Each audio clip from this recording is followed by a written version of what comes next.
A desperate father tells a lie. A king turns that lie into a death sentence, and a mysterious stranger offers to save a young woman for a price far worse than gold. Tonight, on A Veil of Crime, we uncover the dark history behind one of the most famous Grimm fairy tales ever told, a story about fraud, extortion, impossible demands, and a bargain that ends with a child caught in the middle. This is Rumpelstiltskin, and you're watching A Veil of Crime. The tale begins with a miller who wants to impress the king. To make himself appear important, he boasts that his daughter possesses an extraordinary gift. According to him, she can spin straw into gold. It's a lie, a complete fabrication. But the king is interested, not because he admires talent, because he loves wealth. The miller's daughter is brought before the king and locked inside a room filled with straw. The king points to the piles around her. By morning, he says, every piece of straw must be turned into gold. If she succeeds, she lives. If she fails, she dies. The girl is trapped. She has no magical abilities, no way to escape, and no way to complete the task. As she sits alone in despair, a strange little man appears. He asks a simple question: what will you give me if I do it for you? Desperate, she hands over a necklace. The stranger spins the straw into gold. The king is delighted, but greed rarely stops. The next night, he places her in a larger room. More straw, more gold required. Again, the stranger appears. Again, he demands payment. This time, she gives him a ring, and again, the straw becomes gold. At its core, Rumpelstiltskin reflects real anxieties that existed throughout medieval Europe. Ordinary people often lived under the authority of rulers who would impose crushing demands: taxes, tributes, labor. Failure could bring ruin. Stories about impossible tasks were common because people understood the fear of being trapped by obligations they could never fulfill. The king represents unchecked greed. The girl represents ordinary people caught beneath it.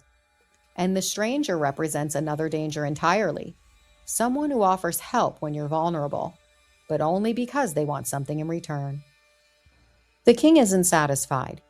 He places her in an even larger room: more straw, more pressure, more fear. The stranger appears a third time, but now she has nothing left to offer. No jewelry, no valuables, nothing. The little man smiles. Then he proposes a different payment.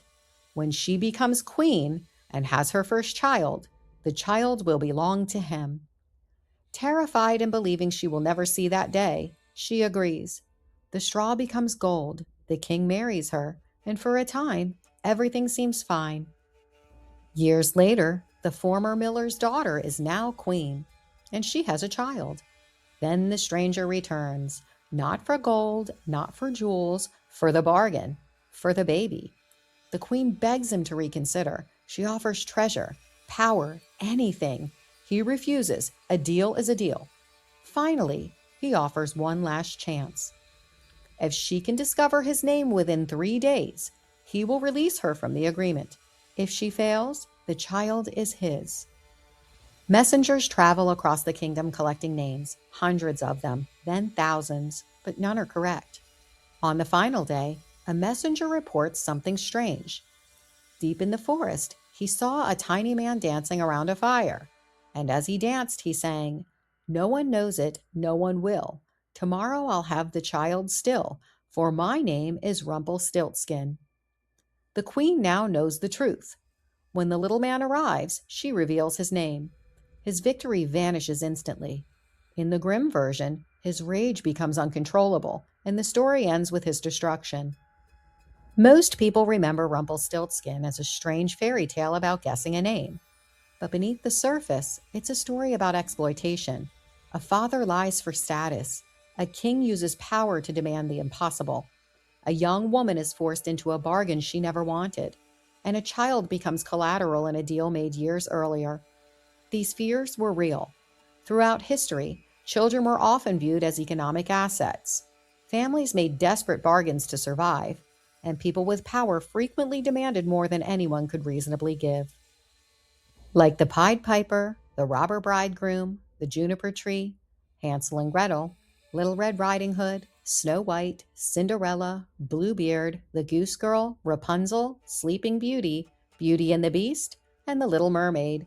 Rumpelstiltskin survived because the fear behind it was recognizable. Not magical, recognizable.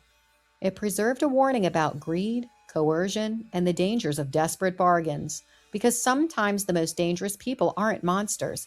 They're the ones offering exactly what you need.